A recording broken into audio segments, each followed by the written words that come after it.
Well, folks, if you just saw what happened, it's gonna be high aperture video here on out. So we'll still do the walk around. Things happen. Luckily, just the ND filter broke. The lens seems to be okay. All right, so around back, pretty normal stuff back here. Actually, let me go ahead and get unpacked. That way I can kind of show you what's inside here. We got a few goodies actually mounted inside the bed. We'll show you the camper, the rack, everything else here. That's kind of, yeah, let's get this stuff out of here. All right, now we've already done kind of a recovery gear video. Go check that out if you haven't seen it. I've also done some overlanding videos. The purpose of this video is really gonna be to show you specifically upgrades to the Jeep that we've done. So with that, kind of anything that attaches to it, etc. Let's run through that now, starting with the interior. So for my dog, I don't know, there's probably a ton of these on Amazon. I really like it, it's about 30 bucks. The big reason with this being a truck, it stops her from falling forward into the seats, which she does a lot because she's clumsy. Really nice thing to have, easy to take and pack up if I don't need it, if I'm having guests, and throw it under the seats. We do have other hidden gear under these seats. Again, that was kind of in a previous video. Just to run through that real quick, we have our in-deflate, we have our air compressor, air up, air down. We also have a jump starter for the battery up front. Let's go up front now to take a look at the front seat. So starting off, we've got a Midland radio here. This is GMRS.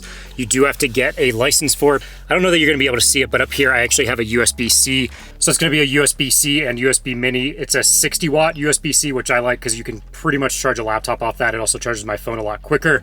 And then the USB mini is gonna power the goodies up top here. So let's take a look at those. Garmin Overlander. Yeah, a lot of people will use different things. I like having the Overlander here because I know it's always going to work off grid. It actually does detach. It's a nice magnet here, but that's going to get me basically off-road. It's going to have iOverlander maps on it as well. So we have some campsites, things like that.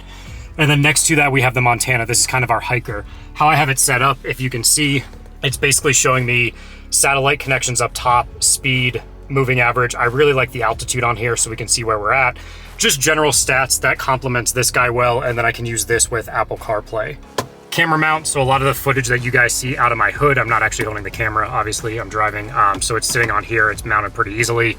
And so then over here on the pillar, you're gonna see we've got the GoPro, that's got the media mod attachment so I can get good audio. While we're off-roading, gives me a nice easy way to talk, so I can film out the front with my nice camera, and then I can actually film inside the cab, kind of wide angle so we can see everyone. I did add these on too, I don't know, partial looks, partial, I like to just hold my hand up here while we're driving. So this is a lot of the fun stuff. We've got our RCI bed rack, iCamper, Skycamp Mini. Did videos on these again. There's links in that. Check out basically best overlanding rack you can buy. Let's take a look in the bed space. So I needed for sure secure storage.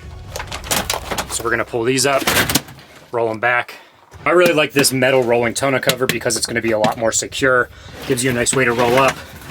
Back here then we've got JCR Molly panels. So this is gonna allow us to attach a fuel rotopacks and a water rotopacks. These are basically my reserve, shit hits the fan, let's say. So fuel, I've actually never touched this. We got 3 gallons in here. And then with the water, it's a 2 gallon.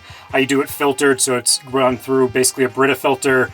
It's normal tap water otherwise. That way bacteria stuff shouldn't grow in there. I can leave it in there for a while. Be aware with altitude changes, you do actually have to decompress these. This guy, when I moved out to Colorado, got a little more expanded than I'd like because my bed was full and I actually couldn't. There's a little bit of an air bubble on here now. You could probably hear this. This actually might be worse than I thought. Let's do the water first. And hopefully the gas doesn't leak.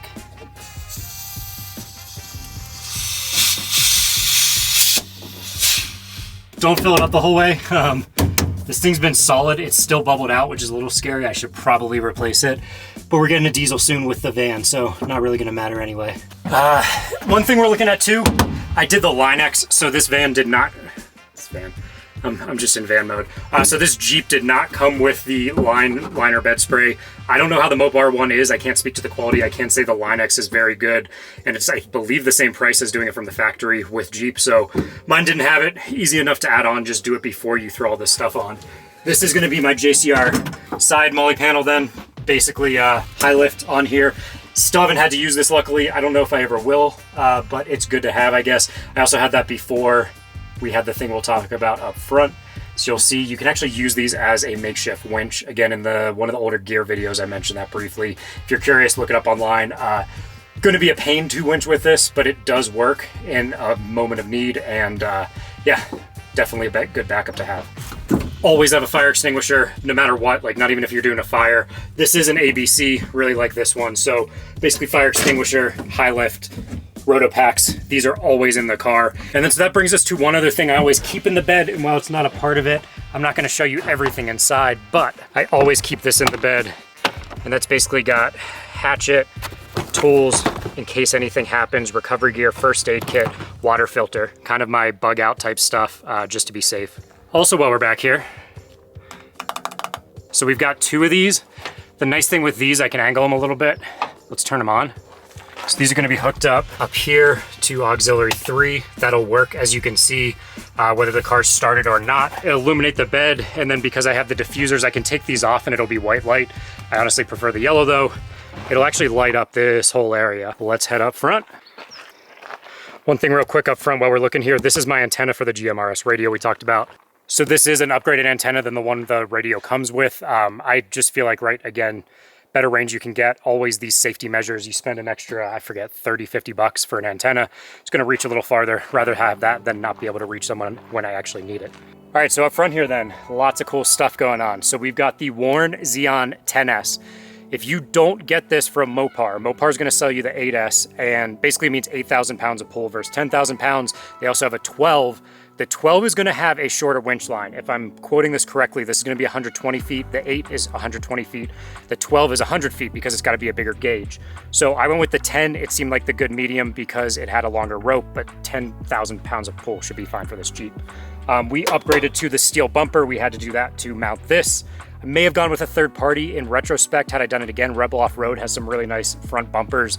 But that said, I stuck with Mopar. I knew I may end up needing to sell this. Also, Mopar makes some good stuff. So real happy with that.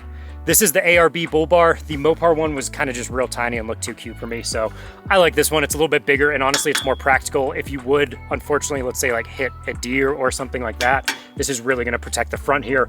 Also with the camera on the Jeep, it's actually working out pretty well for me. It doesn't really obstruct the view that much. I can still see the bumper and these 2 caps, which is what you need to see when you're parking, when you're driving off-road. Factor 55 Fairlead, I like this a lot. I actually went with the Warn Epic at first. I just aesthetically, especially with the color of the car, everything, I don't know, it didn't match. So I returned it. I'm real happy with this. This is also a solid piece of metal, so it's not gonna scrape. If I hit it on stuff, you're not gonna see paint underneath or anything like that. Baja Designs, it has the daytime running lights, which I like, mostly aesthetically, right? I've already got DRLs on the sides because it's the LED package Jeep, but really cool here. And this is super bright. I swapped it with the amber lens just because things were on back order. They only had whatever the white, I think it's 6000K, something like that. So I like the ambers. It complements all the other lights on the car well and lets you cut through things like rain, dust, etc. So I definitely recommend going with amber. It mostly fit. As you can see, I had to bend these slightly. I'm okay with that. This has been on here for months and it's been solid. No complaints from me. It's probably worth talking about because I fortunately got a Rubicon. It's got the disconnecting sway bar. It's got low gear. I mean, everything I really needed for off-road, front, rear lockers, it's got. So the only things practically after this I could have done is gonna be a lift, wheels, tires. I think beyond that, like, I don't know what else I would have wanted. I could have put some more armor on it, replaced stuff, but at that point you're just kind of doing upgrades.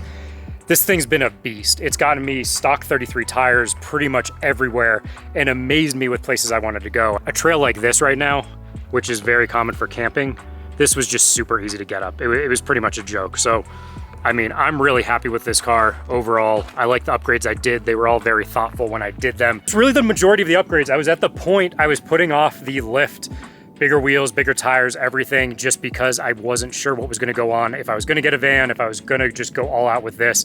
And at this point, as you guys know, we're getting the van. Let me know what you guys think. If you have any questions, put them down below. Have any comments, anything, let me know. Thumbs up if you liked it. Subscribe to see more of this stuff. As always, guys, it's been a pleasure.